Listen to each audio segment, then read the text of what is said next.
Bonjour à toutes et à tous pour cette nouvelle vidéo sur le chai privé pour cette dégustation 3 vins qui vont être mis en vente dans une vente qui aura lieu demain, le 18 juillet, donc qui démarre demain pour une vente sur un week-end, consacrée à 5 grandes cuvées bourguignonnes.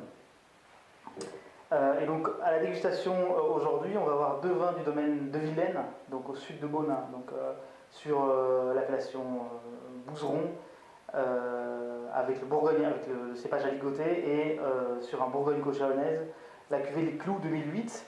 Et ensuite, on goûtera un Volnay premier cru en Champan 2011 du domaine Marquis d'Angerville. Donc on va déguster 3 cépages bourguignons, l'aligoté, le chardonnay et le pinot noir. On va commencer par cet aligoté. L'aligoté, c'est en général un cépage qui est assez...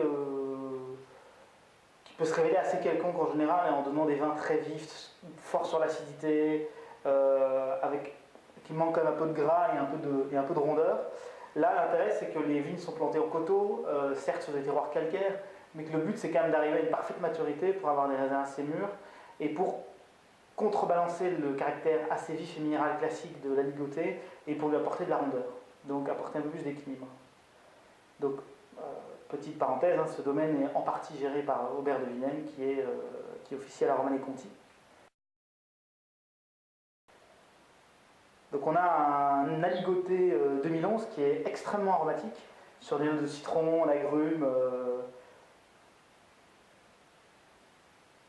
Donc on est vraiment sur ce côté assez agrume, assez minéral, assez calcaire.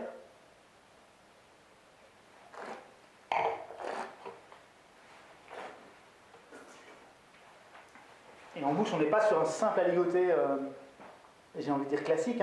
On a des notes fumées, on a des notes un peu plus mûres, de pêche, et on a beaucoup plus de rondeur que ce qu'on peut en général trouver sur un aligoté classique. Donc c'est vraiment une très très belle bouteille.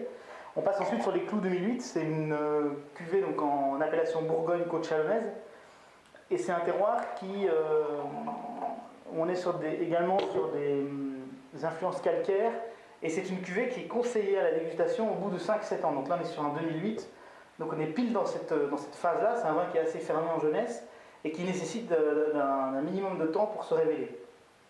On passe sur un chardonnay, et la grosse différence avec l'aligoté, je vais tout de suite le repérer au nez, je pense, c'est ce côté beaucoup plus rond. Donc on a un élevage en barrique un peu plus important, et on repère encore ces notes au bout de 5-7 ans, ces notes légèrement vanillées, de crème pâtissière. Et on repère également aussi quelques notes de légère évolution sur un côté un peu ciré, un côté un peu mielé, mais très très léger. Et on est aussi sur les fruits à chair blanche, donc c'est très très belle maturité.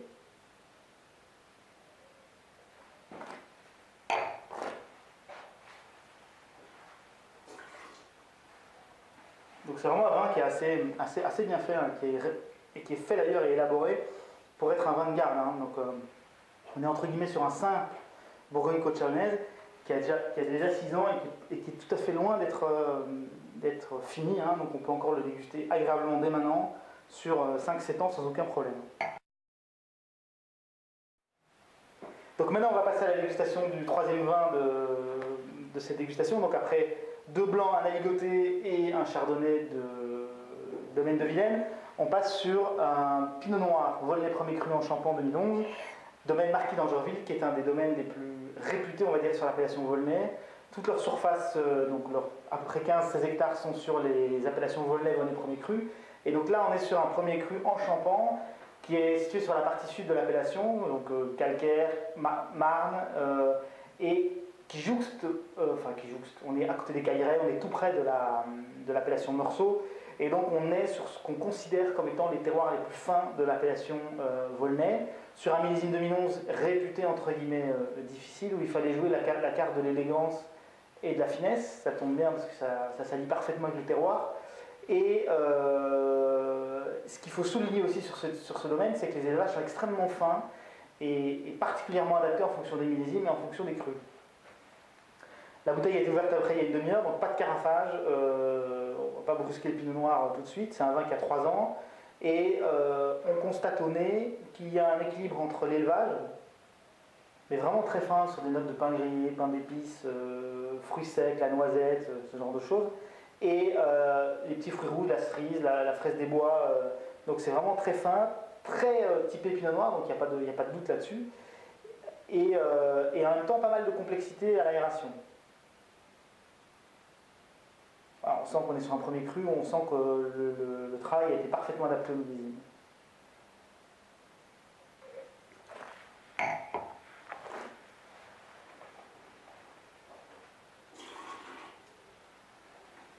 Voilà, on est vraiment sur un très très joli premier cru, avec une entrée en bouche qui est assez ronde, assez suave, assez équilibrée. On part sur une belle densité en milieu de bouche et une très très jolie acidité en fin de bouche. Donc c'est un vin avec lequel on peut prendre beaucoup de plaisir maintenant et qui peut sans aucun problème tenir 5-7 ans sans trop partir sur des notes d'évolution. Donc c'est vraiment un vin qui est assez remarquable, un très très beau premier cru sur le millésime 2011. Voilà, bah écoutez, bonnes vacances à ceux qui partent en vacances et bonne vente. Au revoir.